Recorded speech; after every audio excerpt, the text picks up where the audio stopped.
Hey, what is up, guys? I hope you're all having an amazing day. And today, what I want to talk to you guys about is two specific rumors regarding Halo Infinite. The first one being that Halo Infinite is actually dropping support for the original Xbox One, or excuse me, the entire series of Xbox One consoles, meaning it will only be on the Xbox Series X and the Xbox Series S whenever they decide to finally confirm that thing. And the other rumor is that it is delayed till 2021.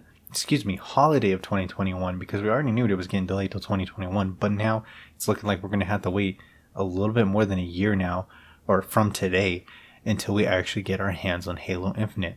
Let me start off by talking about the first rumor. So, them dropping support for the Xbox One series of consoles is actually good news. I know that might not sound like it to a lot of people, but the truth is, whenever you have to build up a game on legacy hardware, it holds the game back in some ways. A good example of this is Assassin's Creed 4 Black Flag. The game was built for both 360 and the Xbox One, and it looked better on the Xbox One, as you can imagine. However, when the next iteration of the game, Assassin's Creed Unity, came out, you really noticed a giant leap in graphical fidelity, and the reason for that was because Assassin's Creed Black Flag was built with legacy hardware kept in mind, the Xbox 360, whereas Assassin's Creed Unity didn't have that drawback. It was only really for the next generation consoles, PlayStation 4 and Xbox One, and of course PC as well. So because of that, the graphics weren't really held back, and they were able to really make the game look a lot better. With that being said, if you look at a game like Halo 5, obviously 343 has the talent and the technology to make a game look really good. I'm sorry for anybody who might disagree with me on this, but Halo 5 looks freaking great. I really, till this day, enjoy the visuals on Halo 5, and that game came out in 2015. What is going to be 6 years ago when Halo Infinite launches. So that's a little crazy to me to think that they really did that great of a job, especially, I played it on both the OG Xbox One and the Xbox One X. Especially if you get that higher resolution that the Xbox One X provides, the game looks great. It's really a good looking game. And that leads me to believe that a lot of their issues with Halo Infinite is going to be because they built a new engine and they probably spent a good chunk of their development time working on that engine and not having enough time to work on the graphics. With that being said, though, Halo Infinite really did not look that bad to me. I'm one of those people who thought the game looked good. It just needed a little bit more love added onto it. Yes, I agree. There was some aspects about the Halo Infinite gameplay trailer that needed work, but in some regards, like especially in my opinion, every time you looked at Master Chief with his armor, reflecting some of the sunlight, I always thought it looked really, really good. I thought Halo Infinite in some certain areas looked great. They just needed to kind of polish it all up quite a bit. And I was also, I will admit, one of those people who thought that they would be able to do it in time for 2020 launch. Apparently I was wrong on that, and fully admit that I was a bit naive to think that they can cram that much work into that short amount of time, but I was very hopeful for the game, so hopefully you guys don't hold it too much against me.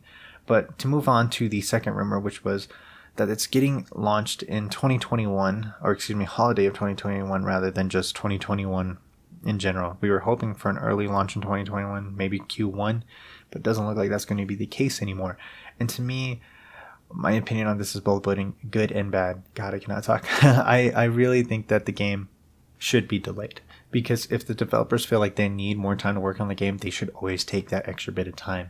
The bad part, the kind of part that I'm struggling with in my mind is that it's going to be 6 years since Halo 5 launched. And I'm going to go on a little bit of rant here, but that is too damn long for a developer, for a Halo developer, to release a new mainline Halo game. And I understand there was issues creating a new engine that they needed to do, any other development hurdle that we just don't know about. There's a ton of issues that they had to overcome, and probably didn't actually have that much time to work on the actual game itself. I still think that that's too damn long, and to a certain extent I understand there's some excuses to it, and I fully understand that we should be, for lack of a better word, I know I said understand so much, but understanding of these issues. But it's too damn long. Like, I can't imagine. Like, if you tell me once again that when Halo Infinite comes out, it's going to be another 6 years till a new Halo game comes out, I'm going to lose it a little bit because that's just too fucking long. And I know that they talked about having this 10-year lifespan for the platform of Halo Infinite and whatnot, but that better be something like Destiny. And I understand Destiny was a little bit different because they had, Bungie had Activision over their heads and stuff like that. But better means something like Destiny where they're like launching this campaign or whatever, where, yeah, the game comes out at this 1 year, but a few years later, you're going to get the second version of that game, or, the sequel to that game, not the second version of that game. That makes better sense. But either way, my point being is that I'm one of those people who always thinks that if a developer needs more time, they need to take that more time. They should not push out an unfinished game. But on top of that, they can't do this again. I think 343 really needs to, I don't know if it's better planning or whatever needs to be, more staff members. But regardless of the hurdles that they came across, they can't wait that long to release another mainline Halo game. And especially if they're this bad at communicating with the community about what's going on. There has been a Halo drought for years, pretty much, after Halo 5 launched, and really nothing new came out about the next Halo game. Obviously, in E3 2018, I believe it was, we got the first teaser of Halo Infinite. But that was it. It was a teaser, man. And we didn't get the next trailer for Halo Infinite until a year later at the next E3. And we didn't see gameplay. We were hoping to see gameplay at that E3. Like, it's been so freaking long and a drought of information from 343. And they just need to communicate better with the community to say things like, hey, we're working on a new engine. It's going to take some time. Stuff like that. And I know they want to keep this stuff under wraps until they're ready to talk about it. But when there's this drought of information and all us fans are sitting here going, when the hell are we going to get the next bit of information about the next Halo game? That's not okay. It's not the right thing to do. So that's my personal opinion on that. I actually am one of those people who really loves 343. I think they're a talented studio. I think that they've done a good job in a lot of ways with Halo, and I fully admit that they've done a bad job in other ways. But I am a 343 supporter, for lack of a better word. Like, there's a lot of haters out there, and I don't know why. I think they're a great studio, and I think they're trying their best. And I'm really a fan of theirs because not only am I a huge fan of Halo, but I've seen the work that they've done, and I know they're capable of amazing things. So I'm very excited for Halo Infinite.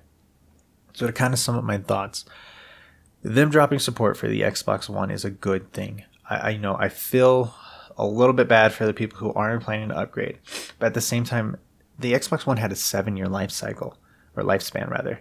A 7-year lifespan, a good lifespan for a console, and you kind of have to expect that, especially with the game coming out a year later from now. That would be essentially 8 years, right? Because Xbox One came out in 2013, the game's going to come out in 2018.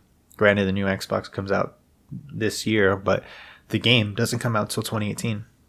With 8 years of that console, and if the only game you're really looking forward to play is Halo Infinite, and you just want to play on your Xbox One, you have to understand that you can only support legacy hardware for so long, and it's not something that you should probably demand developers to do. Not only does it take time, money, and resources, it holds the game back in certain ways, as we kind of discussed earlier.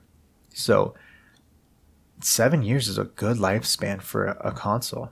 It really is. And I'm not trying to say that, you need to upgrade to the Xbox Series X, or that you should, or anything like that. I'm just saying that you shouldn't expect previous generation support from developers just because you don't want to be left behind. And I know that sounds really cruel thing to say, but my point I'm trying to make is that you have to let the technology and the developers move on to bigger and hopefully better things, because that's just how technology moves forward. And to a certain extent, that's just what happens. I mean, when I buy headphones, granted, I have like the Sony's from last year, the Sony headphones, the noise canceling ones. They're great headphones, and I'm not really planning on upgrading to the new ones. And they added some new features to the new ones that obviously they can't add to the old ones because a lot of it's hardware based. But I wouldn't force Sony to hold back the new headphones just because I'm not ready to upgrade. And that sounds, as that's coming out of my mouth, it sounds like I'm almost like making fun of or trying to be insulting to the people who don't want to get the Series X. That's not my point at all. My point is just trying to say that it's okay for developers to move on and stop supporting old generation, excuse me, not next gen or old generation, but previous generation console, the one right before. It's okay to let them, stop supporting that with their game launches because they're trying to move on to, again, bigger, better things. And that's just moving forward with the technology. That's not trying to say, forget about the fans who aren't playing an upgrade. It's just, hey, we need to focus on the new stuff and we need to keep moving forward. And yeah, if a console lifespan was super short, like 3-year lifespan, then we can all start being very upset about this because that'd be a bit ridiculous. When you buy a $500 console, you expect it to last a good while. And I know that sounds kind of funny to anybody out there who's like me, who's also into PC gaming, because forget about it. 3 years with 3 years difference between, some PC hardware is like a world's difference. But if you get like a 3-year-old graphics card, it still works just fine. It's just, it seems so much older than, say, the Xbox One X, which seems fairly new in certain ways. But either way, that's like a side tangent. My point being is that they need to move forward. They need to focus on the next generation consoles. And one thing I actually forgot to mention was there was a rumor for a long time that they were building 2 versions of Halo Infinite, one for the Xbox One and one for the Xbox Series X. And the reason for this was so that they can avoid that issue of having one version being held back by the last generation hardware. And what came out with the rumor rather was that it was too difficult. They couldn't do it. So it seems like what they're doing is dropping the Xbox One version and focusing all their attention on the Xbox Series X version now, and really focusing on, just amping everything up to 11 graphically, and also giving them that more time they need to work on whatever else they might need to work on, story, gameplay, whatever. The game looks really good. The gameplay obviously looked really good. A lot of people agreed on that, but we're just going to have to wait a little bit longer. And I don't mean to sound like, hey, everybody be happy we have to wait. I am probably one of the most upset people about this because I've been waiting for a new Halo game for 5 years. I still play Halo 5, as you guys probably can tell. So I still play Halo 5 to this day. I've been waiting for 5 years, and now I'm going to have to wait for 6 years until I get a new Halo game. And that's just too damn long. I could maybe wait like a regular development cycle of 4 years at the max, because Halo usually was 3. I can understand a 4-year development cycle, especially with the increasing demands of, newer games that come out nowadays rather than how it used to be. But I'm probably one of the people who's probably most upset about this. And I still will say, if they needed to delay the game a year, they needed to delay the game a year. I'm still here to support you guys because I love Halo. And I want to see Halo Infinite launch at the best that it can be. That's a huge plus for me. And that's the main reason why I'm okay with waiting another year. No, I wouldn't say okay. The main reason why I'm tolerating waiting another year. And I even that language, saying tolerating sounds a little rude, especially towards a developer. But it's just in my own personal mind, I'm tolerating this year delay because I care that much about this game. If that makes sense. So anyways, guys, I've been rambling on for a good minute now. Let me go ahead and end this video. So I really want to say thank you guys so much for watching, especially if you made it this far.